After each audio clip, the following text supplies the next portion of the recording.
Tiba-tiba datang sebuah suara. Orang ini belum pernah melakukan satu kebaikan pun. Lalu ada suara kedua yang menyahut, tapi dia datang dalam keadaan bertaubat. Hatinya sedang menghadap kepada Allah. Suara itu adalah suara dua malaikat. Mereka yang sedang memperebutkan satu jasad di tengah jalan. Sampai datanglah sebuah keputusan yang memerintahkan mereka untuk mengukur jarak mana yang lebih dekat. Assalamualaikum semuanya. Ini bukan cerita yang enak didengar sambil buru-buru, karena tokoh utama cerita ini bukan orang baik. Sama sekali bukan. Dia bukan pahlawan yang tersesat sebentar lalu pulang. Dia bukan orang jujur yang salah pergaulan. Tangannya benar-benar berlumur darah. 99 nyawa manusia sudah direnggutnya. Kisah ini berasal dari hadis yang diriwayatkan Imam Bukhari dan Imam Muslim. Dan Rasulullah Shallallahu Alaihi Wasallam menceritakannya bukan untuk membuat kita kagum pada pembunuhnya. Beliau menceritakannya supaya kita tahu satu hal, bahwa yang paling berbahaya di dunia ini bukan dosa besar, tapi sebuah keputusasaan. Dulu di kalangan Bani Israel hiduplah seorang lelaki. 99 orang sudah menjadi korbannya, dan lelaki ini yang melakukannya. Tiba-tiba saja sesuatu terbersit dalam hatinya untuk berhenti dari perbuatannya selama ini. Lalu dia bertanya kepada orang-orang sekitar, siapa manusia paling berilmu di negeri ini? Dan orang-orang menunjuk seorang rahib, seorang ahli ibadah. Ibadahnya banyak, tapi satu hal, ilmunya tidak cukup. Lelaki itu mendatangi sang rahib dan dia mengajukan satu pertanyaan yang selama ini dipendamnya. Aku sudah membunuh 99 jiwa. Apakah masih ada taubat untukku? Lalu sang rahib menjawab pendek, yakin, tanpa ragu sedikit pun, tidak ada katanya. Dan disitulah semuanya runtuh. Bayangkan saja, ada orang yang baru saja mengumpulkan seluruh keberaniannya untuk berhenti, yang sudah berjalan jauh, yang sudah menelan gengsinya untuk mengaku. Lalu dia mendengar kalimat itu tidak ada. Kalau pintunya memang sudah tertutup, untuk apa dia menahan diri lagi? Lalu lelaki itu pun membunuh sang rahib.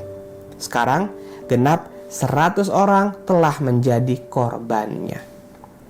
Dan dia bertanya lagi kepada orang-orang di sekitarnya, siapa manusia paling berilmu di negeri ini?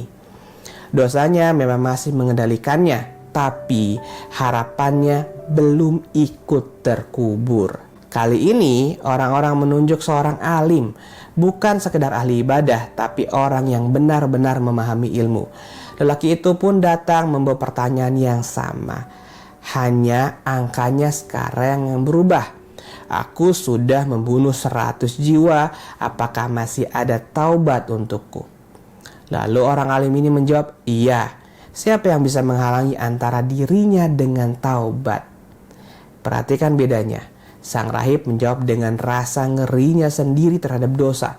Tapi sang alim menjawab dari pengetahuannya tentang siapa Allah.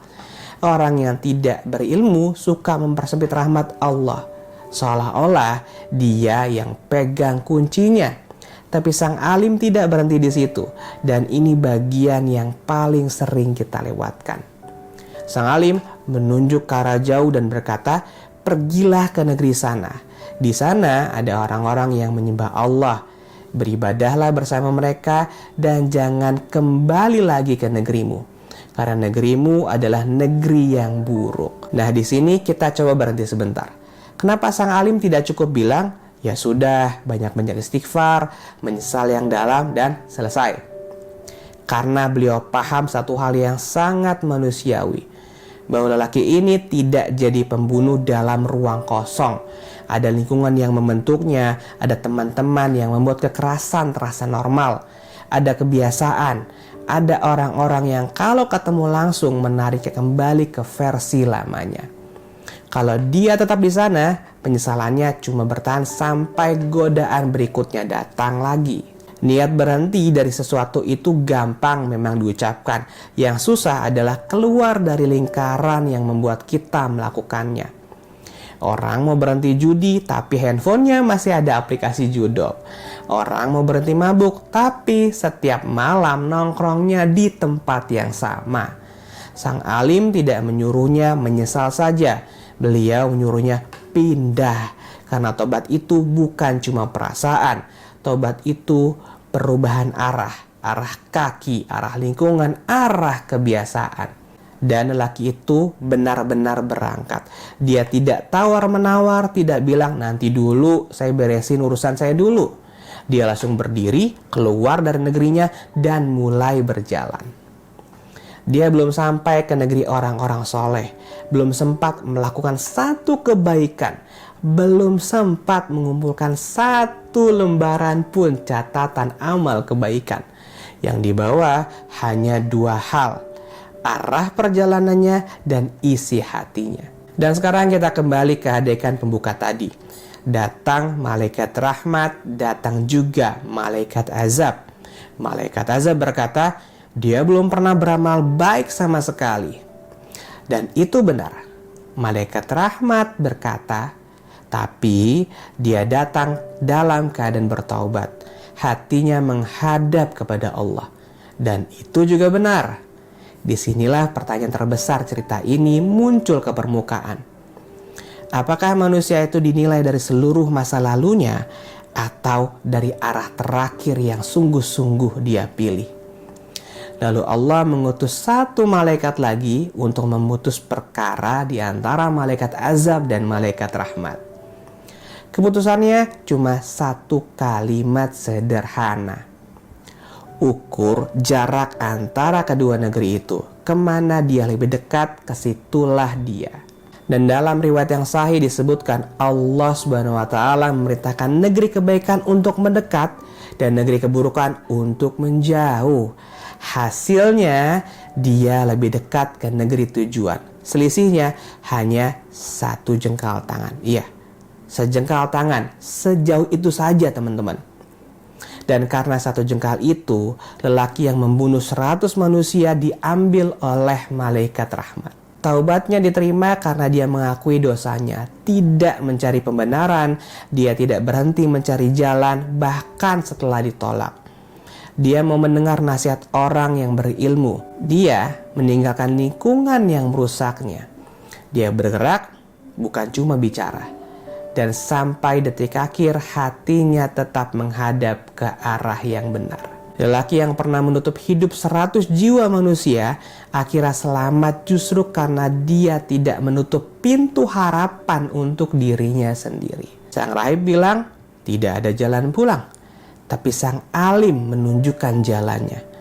Dan Allah membuktikan bahwa yang menentukan batas rahmatnya bukan manusia. Dia memang tidak pernah sampai ke negeri itu. Tidak sempat membangun hidup yang baru. Tidak sempat jadi orang yang dikenal baik oleh siapapun. Tapi dia mati dalam keadaan tidak lagi berjalan menuju dosanya. Dia sedang menjauh dari masa lalunya dan dia sedang menghadap kepada Allah. Manusia cuma bisa melihat seberapa jauh seseorang sudah jatuh. Tapi Allah tahu kemana arah hatinya sedang berjalan. Kalau kamu merasa sudah terlalu jauh, mungkin kamu cuma perlu memutar badan, satu jengkal pun dihitung. Terima kasih sudah mendengarkan cerita ini sampai akhir. Insya Allah kita berjumpa lagi dengan cerita berikutnya. Assalamualaikum warahmatullahi wabarakatuh.